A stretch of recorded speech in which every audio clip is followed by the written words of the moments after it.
Did you know that nearly 2 out of 3 women will outlive their husband? And a huge percentage of those ladies will actually leave the financial advisor that they've been working with as a couple. And guess what? If you're do-it-yourselfer, 100% of those ladies will have to find a new financial advisor. In this week's video, we're going to talk about it.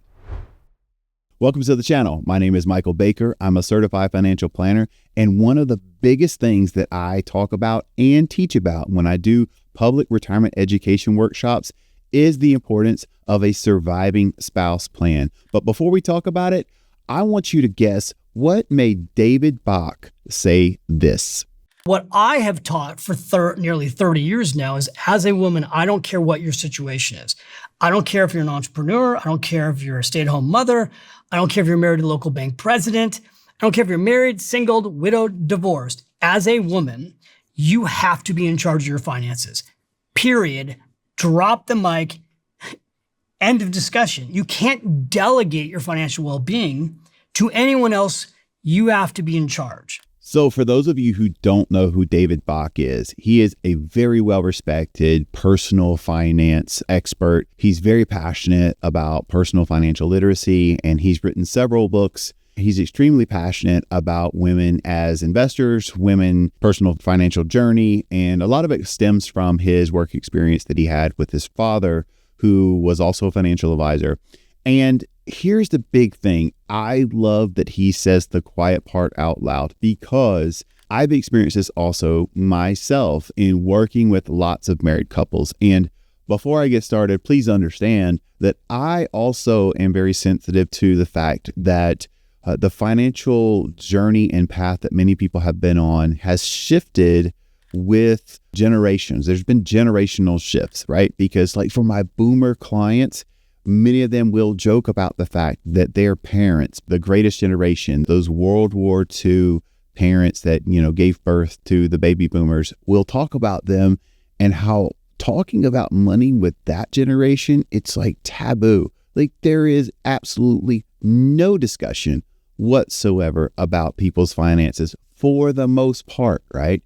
And then in my experience with a lot of the baby boomer couples, the traditional roles seem to play a part. The husband was the breadwinner for the family, and the wife would possibly work part-time or didn't work at all. She would have gaps in her employment when she stayed at home and helped with the kids. And of course, as the younger generations, Gen X and millennials, we now tend to see both spouses working, and in many cases, the wife is actually the breadwinner because she's more educated, has a higher earning job. And so this isn't to stereotype anybody, but what I would say, speaking mostly from my experience, is that one of the things that I see very, very often is that the wife will delegate things over to the husband. The husband may be the chief financial officer or the CFO spouse of the household, and a lot of that just gets delegated away, but that does not insulate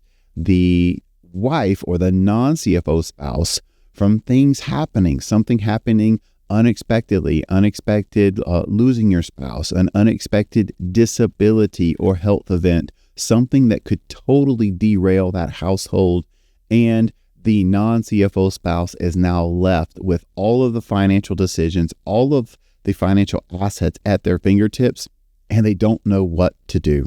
So the key thing to understand is for those non-CFO spouses to be active participants. Right now, it may not be something that you enjoy, but it's definitely something that you absolutely need to take responsibility for. You can't delegate away your financial independence or your financial security. That's something you need to be an active participant in. But here's the cool news. Believe it or not, there have been lots of studies that show how women are actually superior investors to men. That's right. It's not a secret. Women tend to be better investors than men. There are lots of studies that bear that out. We'll flip one up on the screen, and it shows women often will have greater or more persistent performance returns than men over time. And this is largely due to their temperament as investors, their willingness to invest according to a plan, to have more age-appropriate asset allocation. And here's the kicker. women are more likely to take professional advice. Now, if you're a do-it-yourselfer watching this video, I'm not picking on you. In my experience, even the best do-it-yourselfers could benefit from having professional advice and guidance. After all, Tiger Woods had a golf coach. Michael Jordan had a personal trainer and basketball skills coach. The best of the best still open themselves up and are willing to accept coaching and guidance.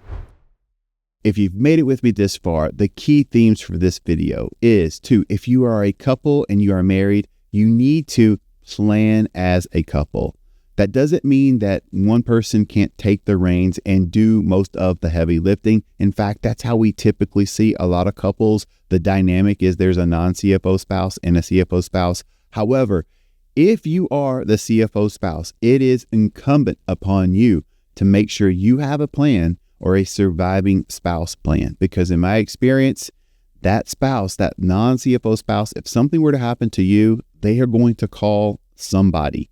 And wouldn't you want there to be somebody there that's competent, that has integrity, and is willing to take care of your non-CFO spouse? Now, if you are the non-CFO spouse, just like David said, you cannot, no matter what, delegate your financial security to somebody else. You need to be an active participant in your finances. If you aren't going to take the lead role, that's okay. You still need to be in the meetings. You still need to be an active participant, because one of the greatest things that I think any couple could do is have an advisor that understands their dynamic, knows how both of them like to make financial decisions, and is able to give good advice for both spouses, because this likely is going to lead to greater potential for better financial outcomes over the future and over their life expectancy. But also, should something unexpected happen and we lose a spouse unexpectedly, that advisor knows what to do, knows what the plan is, and hopefully is sensitive to the new normal that's going to take place for that household and continue to be a valued guide for the future. Those are my thoughts for this week. If you've made it this far, thank you so much for watching the video. Give us a like. That helps us out on the algorithm. It helps us reach more people, and we'll plan on seeing you next time.